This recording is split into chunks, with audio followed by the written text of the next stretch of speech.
بسم اللہ الرحمن الرحیم۔ فرسٹ ایئر کے اسٹوڈنٹس، لیکچر نمبر 30 داغ دہلوی کی پہلی غزل کے چند بقیہ اشعار۔ سنانے کے قابل جو تھی بات ان کو، وہی رہ گئی درمیاں آتے آتے۔ مفہوم اس کا، ملاقات کے دوران جو بات محبوب کو سنانے والی تھی، وہی گفتگو کے درمیان آتے آتے رہ گئی۔ معاملہ بندی کا شعر ہے۔ داغ دہلوی نے بڑے خوبصورت انداز میں معاملات عشق مجازی کو بیان کیا ہے۔ شاعر کہتا ہے کہ بڑی آرزو تھی کہ محبوب سے ملاقات ہو، اور ملاقات میں میں اپنے دل کی بات زبان پر لاؤں۔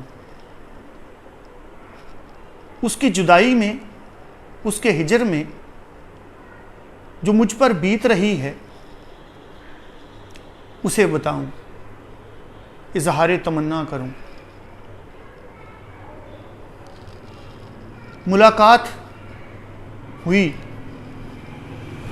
لیکن میں اپنے دل کی بات زبان پر نہیں لا سکا۔ کیوں نہیں لا سکا؟ یہی اس شعر کی خوبصورتی ہے کہ اس کو بیان نہیں کیا گیا۔ جیسے کسی نے کہا ہے کہ وہ روب حسن تھا کہ بن آئی نہ ہم سے بات، وہ روب حسن تھا کہ بن آئی نہ ہم سے بات، یوں حال دل کہا کہ نہ کہنا کہیں جسے۔ اور فیض نے بڑا خوبصورت کہا ہے کہ دل سے تو ہر معاملہ کر کے چلے تھے صاف ہم، کہنے میں ان کے سامنے بات بدل بدل گئی۔ اب روب حسن ہے جس کی وجہ سے بات جو ہے وہ زبان پر نہیں آ سکی، دل کی بات زبان پر نہیں آ سکی، یا وہ خوف ہے کہ محبوب جو ہے وہ ناراض نہ ہو جائے، اور جو اس نے ملاقات کا شرف بخشا ہے اس سے بھی نہ ہاتھ دھونے پڑیں اور پھر اتنا تعلق بھی قائم نہ رہے۔ جیسے کہا شہزاد احمد شہزاد نے، سب مزے دور ہی سے قلب و نظر نے پائے، سب مزے دور ہی سے قلب و نظر نے پائے، کیا ملاقات ہوئی بات نہ کرنے پائے، مجھے دیکھا تو سرے راہ گزرتے دیکھا، میری خاطر وہ ذرا بھی نہ ٹھہرنے پائے۔ اور شاہ مبارک آبرو جو میر تقی میر سے بھی پرانے شاعر کہتے ہیں، یوں آبرو بناوے دل میں ہزار باتاں، یوں آبرو بناوے دل میں ہزار باتاں، جب روبرو ہو تیرے گفتار بول جاوے۔ کہ تیرے سامنے پہلے تو بہت کچھ سوچا ہوتا ہے، لیکن جب تیرے سامنے آتے ہیں تو اس طرح سے تیرے حسن کی چکا چوند میں کھو جاتے ہیں کہ کچھ ہوش ہی نہیں رہتا، یاد ہی نہیں رہتا کہ کیا کہنا ہے۔ جیسے ناصر کاظمی نے بھی کہا تھا کہ حال دل ہم بھی سناتے، لیکن جب وہ رخصت ہوا تب یاد آیا۔ یہ جو شعر ہے جو داغ دہلوی نے تحریر کیا اس غزل میں، اس کا اگر فنی فکری جائزہ لیں تو غزل کا روایتی مضمون ہے، عشق مجازی کا شعر ہے، سادگی، سلاست، روانی، ترنم، موسیقیت جیسی خوبیوں کا حامل ہے۔ سہل ممتنع بھی ہے اس میں، کہ اس میں بہت ہی آسانی سے بڑی سادگی سے بات کہہ دی گئی، لیکن اگر کہنا چاہیں تو مشکل ہو۔ اگلا شعر ہے جی، میرے آشیاں کے تو تھے چار تنکے، چمن اڑ گیا آندیاں آتے آتے۔ میرا آشیانہ تو فقط چند تنکوں پہ مشتمل تھا، میرا گھر تو بڑا معمولی تھا، معمولی سا تھا، آندھیوں نے تو پورے چمن کو اجاڑ ڈالا ہے۔ داغ دہلوی جو مغل سلطنت کے آخری دنوں میں لال قلعہ دہلی میں اپنے سوتیلے باپ مرزا فخرو جو بہادر شاہ ظفر کے بیٹے اور ولی عہد تھے، ان کے ساتھ مقیم تھے، اور انہوں نے انگریز افواج کے ہاتھوں دلی کی بربادی کا اور خاص طور پہ مغلیہ خاندان کی بربادی کا اور ان سے وابستہ لوگوں کی بربادی کا، خود اپنی بربادی کا تماشا اپنی آنکھوں سے دیکھا، دلی کے اجڑنے کا ماتم انہوں نے بھی کیا۔ یہ علامتی رنگ میں شعر کہا گیا۔ شاعر کہتا ہے کہ میں تو ایک معمولی انسان تھا، میری کیا اوقات تھی، میرا اجڑنا کوئی معنی نہیں رکھتا، میری بربادی، میں اپنی بربادی کا رونا کیا روں۔ پورا ہندوستان بر صغیر انگریز سامراجیت کے ہاتھوں لٹ گیا، برباد ہو گیا، تاراج ہو گیا۔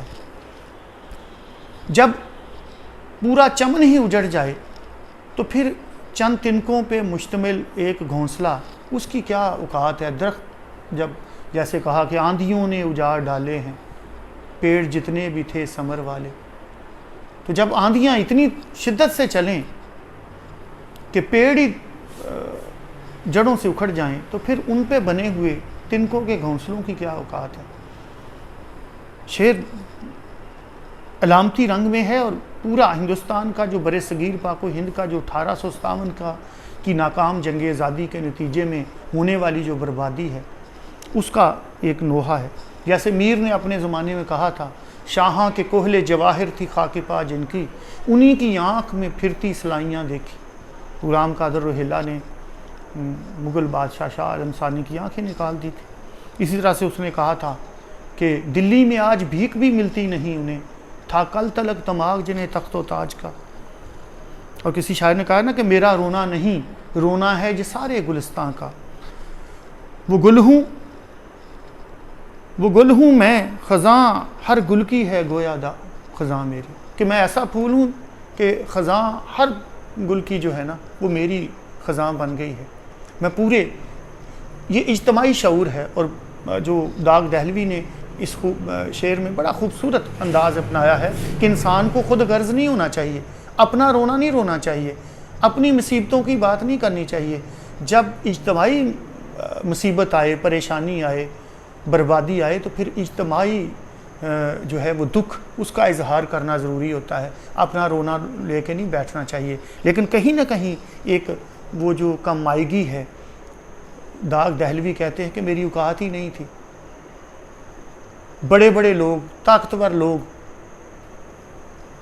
گلشن، بہار، پھول، یہ سب کچھ لوگ جو بڑے لوگ تھے ان کا رونا رویا جا رہا ہے، میں تو ایک عام سا شخص تھا، چند تنکوں پہ مشتمل میرا گھونسلہ، اس کی اوقات کیا تھی، اس کا ذکر کون کرے گا۔ تو شعر علامتی رنگ میں ہے، فنی فکری جائزہ شعر علامتی رنگ میں ہے، اور صنعت امرات و نظیر کا بھی اس میں استعمال ہے۔ چمن، آندھیاں، آشیاں، تنکے، ان کا آپس میں ایک کنیکشن بن رہا ہے۔ معنوی وسعت رکھتا ہے، فکری گہرائی کا حامل ہے۔ اب آتے ہیں مقطع کی طرف۔ مقطع تشریح میں نہیں آتا لیکن ایسے بات کر لیتے ہیں۔ نہیں کھیل اے داغ یاروں سے کہہ دو کہ آتی ہے اردو زباں آتے آتے۔ بلا شبہ داغ دہلوی اپنے زمانے کے نامور اردو زبان کے نامور شاعر تھے، نامور ترین شاعر تھے، اور انہیں اردو زبان پہ، اردو محاورے پہ اور روزمرہ پہ مکمل عبور حاصل تھا۔ یہی وجہ ہے کہ اقبال جیسے شاعر نے بھی ان کی شاگردی میں فخر محسوس کیا۔ تو شاعر کہتا ہے کہ کسی زبان کا سیکھنا، اور خاص طور پہ اردو زبان کا سیکھنا، کوئی بچوں کا کھیل نہیں ہے، کوئی تماشا نہیں ہے۔ اردو زبان جو مختلف زبانوں سے مل کر بنی ہے، عربی، فارسی، ہندی، پنجابی، ترکی زبان، اور اس کی ساری گرامر جو ہے وہ انہی زبانوں سے وابستہ ہے۔ اس کی تذکیر و تانیث، اس کے واحد جمع اور دیگر قواعد، وہ سارے، تو کسی شخص کے لیے اس پہ عبور حاصل کرنا اتنا آسان نہیں ہے۔ پھر ان لوگوں کو بھی جو اس زمانے میں ان کے ہم اثر شاعر تھے اور ان کی ہمسری کا دعویٰ کرتے تھے یا ان کے مقابل آنا چاہتے تھے، ان کو بھی تھوڑا باور کروانے کی کوشش کی ہے کہ مجھے جو اردو زبان پہ عبور ہے وہ اتنا آسان نہیں تھا، اور تم لوگ جو میرے برابر آنے کی تگ و دو میں ہو، یہ اتنا آسان بھی نہیں ہے۔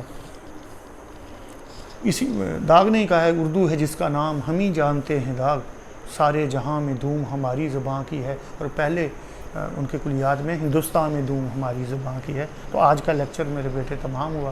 اللہ حافظ۔